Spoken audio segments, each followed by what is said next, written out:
D-Lo 404 Boxing. Alright, y'all. Boots Ennis. Let's get into it. So, anybody who's watched any of my videos about Boots in the past know that I'm not one of these guys that's ready to anoint Boots as the next big thing and say he's ready for the top guys at welterweight, and that he's a surefire Hall of Famer and all of that stuff. Boots, if you put on the tape, if you look at his performances, this kid is skilled beyond belief. Okay, he's big for the welterweight division, not like big, unheard of big, but he's big at 5'10" for the division. We've seen bigger welterweights, we've seen skilled big welterweights, but you have those who say he's ready for the top tier guys and he's ready to get in there with the absolute best.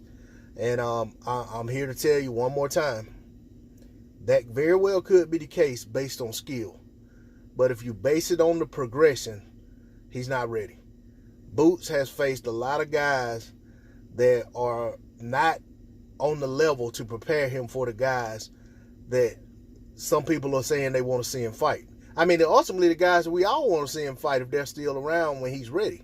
Now, don't get me wrong, that doesn't mean that Boots is 3, 4, 5 years out. It's just a matter of he needs to have his progression. If you look at Errol Spence Jr., who sits atop the welterweight division, Errol had his progression to get to the point of fighting a champion like Kell Brook. Errol fought the Chris Van Herdens, the Chris Algiers, and the Van Herdens of the world, you know what I'm saying, and the Bundus. Those guys were guys that had been in with good fighters, especially Bundu and Algieri, who, had shown that, they were on a certain level.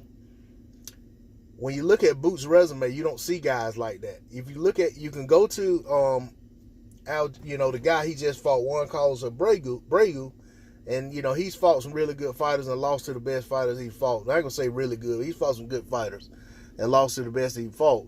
But Boots was the first one to stop this guy, and that's saying a lot for a young prospect who hadn't really, fought the upper echelon of the guys beyond the top tier. He hadn't fought the best of the rest yet, and that's the thing that I'm looking at. Boots hasn't fought the guys that are just a tier below the top contenders at welterweight, not even below the champions. He hadn't fought the guys that are below the top contenders. He hadn't fought the guys that are a tier below Usyk yet. Below Ugas yet. But that doesn't mean that he's not ready for guys like Ugas. It's just a matter of getting the opportunity.